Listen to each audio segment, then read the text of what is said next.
selanjutnya kita akan ke kasus yang kedua, yaitu dengan metode translasi. Ini sudah ada, yaitu PT Susanti merupakan sebuah industri terbesar di Indonesia yang memproduksi tekstil. Tekstil yang dihasilkan oleh PT Susanti sudah diperjualbelikan sampai ke negara-negara Eropa. Salah satunya menjadi langganan itu yaitu negara Paris, yang merupakan negara dengan fashion terbesar, sehingga PT Susanti itu akhirnya melakukan untuk mengakuisisi salah satu industri fashion yang berada di Prancis, yaitu French Fashion Industry, sehingga pada tanggal 22 September 2020 PT Susanti resmi mengakuisisi French Fashion Industry dengan jumlah saham kepemilikannya sebesar 95%. PT Susanti itu memiliki mata uang PT Susanti dengan French Fashion Industry memiliki mata uang fungsional yang berbeda. Dengan PT Susanti itu mata uang fungsionalnya itu rupiah dan French Fashion Industry itu euro.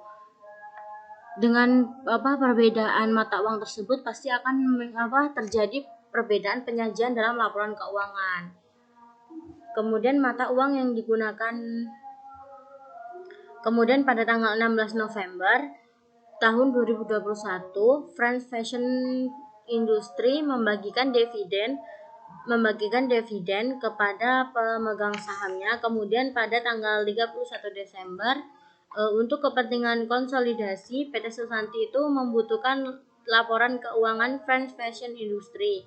Namun kan terjadi perbedaan mata uang, sehingga laporan keuangannya itu akan berbeda.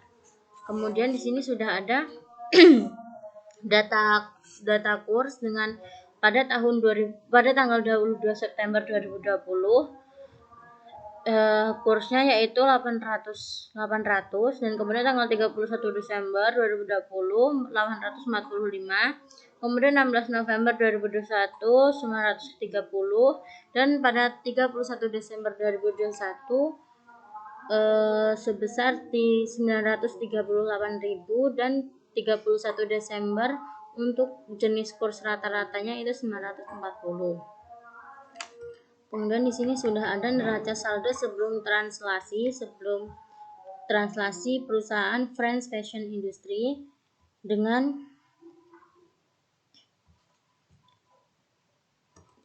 Lalu kita diminta untuk menjabarkan laporan keuangan yang mengacu pada metode translasi tersebut. Neraca saldo ini saya pindahkan ke Excel. Kemudian ini kita akan mulai melakukan perhitungannya. Sebelumnya pindahin dulu.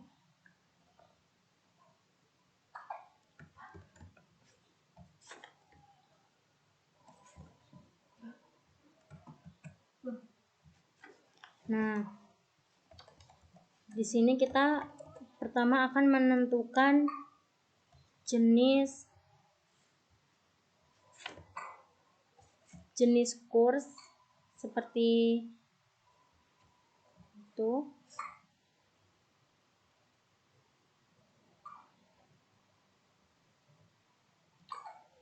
Bahwa kalau kas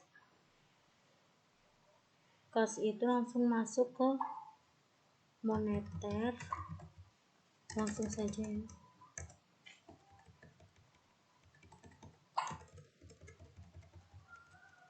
Kas itu moneter,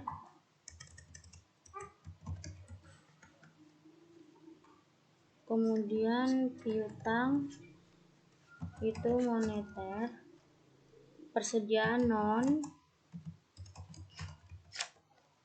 kemudian tanah non, kendaraan juga non, bangunan dan mesin non, akumulasi penyusutan non. Kemudian untuk utang usaha itu masuk ke moneter, utang bank moneter,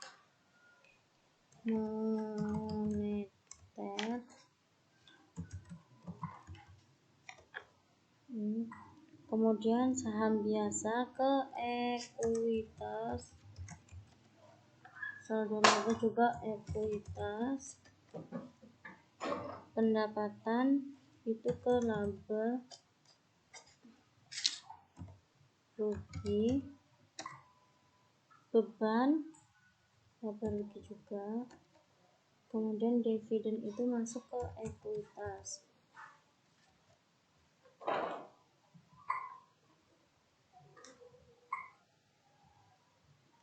Nah, kemudian di sini kita akan menentukan jenis kursnya.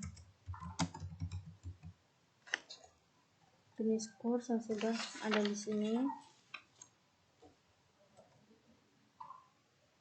Untuk moneter kita akan menggunakan jenis kurs pada kurs penutupan, yaitu sebesar 938.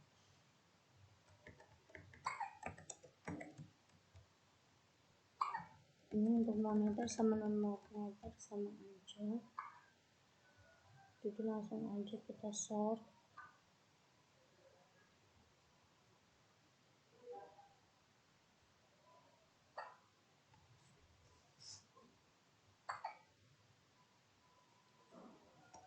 Kemudian yang di sisi kredit ditaruh di sisi kredit, dan di sisi debit ditaruh di sisi kredit 938. Kemudian untuk ekuitas kita akan mengambil kurs yang historis pada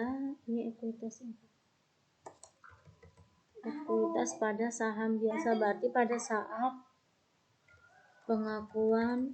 pembayaran dividen, yaitu 930.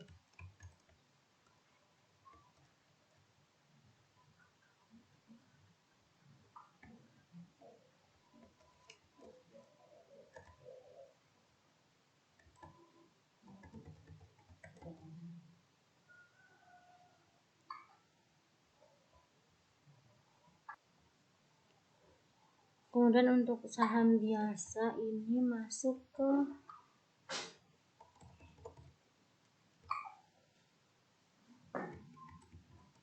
historis, yaitu pada saat pengakuisisian, bukan saat pembagian dividen,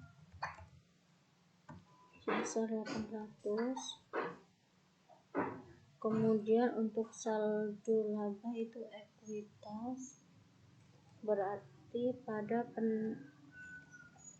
historis di tahun 2020, yaitu pada tanggal 31 Desember.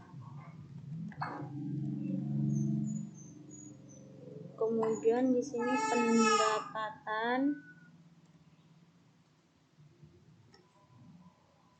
pendapatan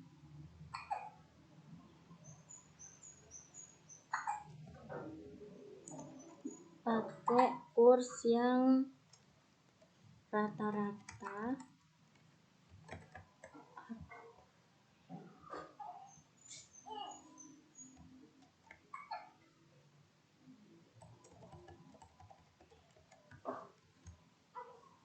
dan untuk laba rugi yang beban juga pakai kurs rata-rata. Kemudian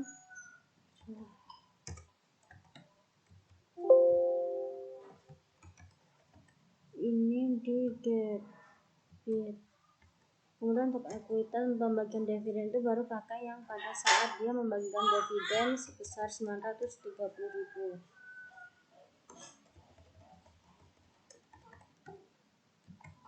Nah, kita di sini akan menghitung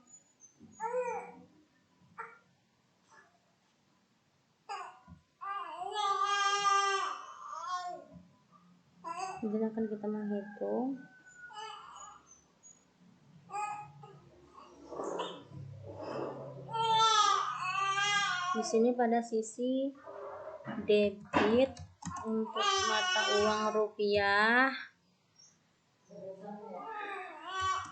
Kemudian di sini kredit untuk mata uang rupiah. Nah, di sini kita akan menjumlahkan antara jenis kurs dengan debit yang sudah kita tentukan, yaitu 450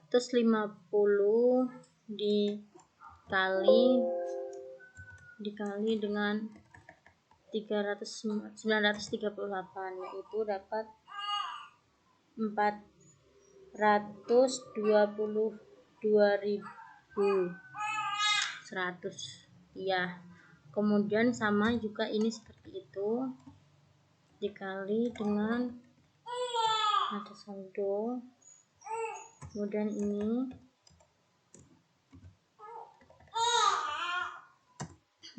supaya lebih cepat ini kita sort.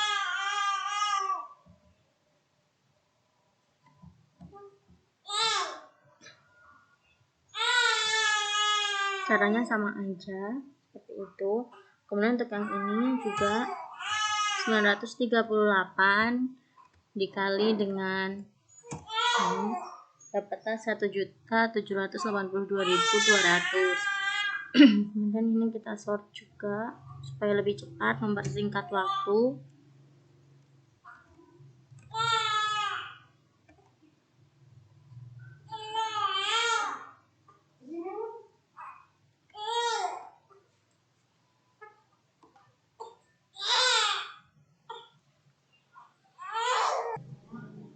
Ini jenis kursnya sebenarnya tidak ada debit kreditnya ya, sehingga ini sama aja, seharusnya lurus, karena ini saya bedakan supaya penempatannya lebih mudah.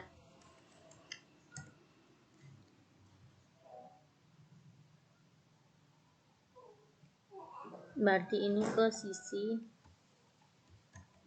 sini. Aduh.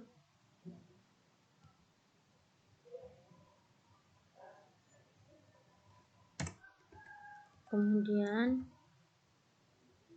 ini dikali dengan ini kita sort juga. Selanjutnya ini kita kali seperti yang sebelumnya, sama.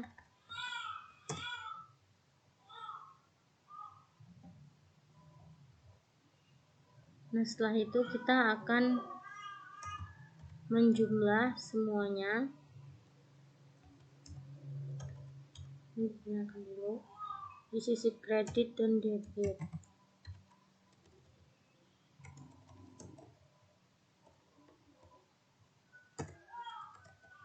Dan dapatlah 14.067.100. Kemudian yang di sisi kredit kita jumlahkan juga.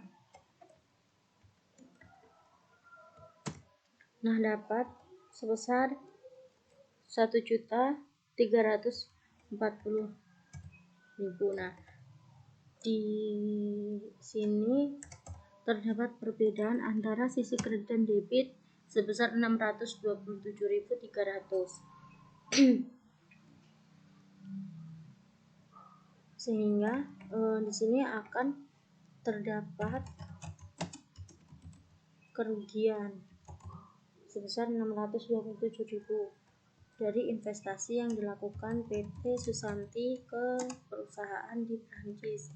Investasi pada sisi debit dan kredit itu kerugian komprehensif lain sebesar 627.300.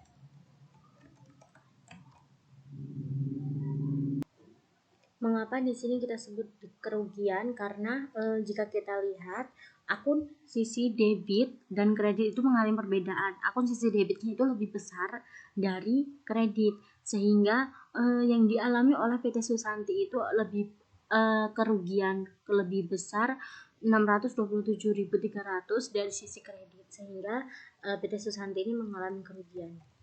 Sekian dari saya, semoga dapat membantu teman-teman semua. Mohon maaf jika terdapat kesalahan. Saya akhiri. Wassalamualaikum warahmatullahi wabarakatuh.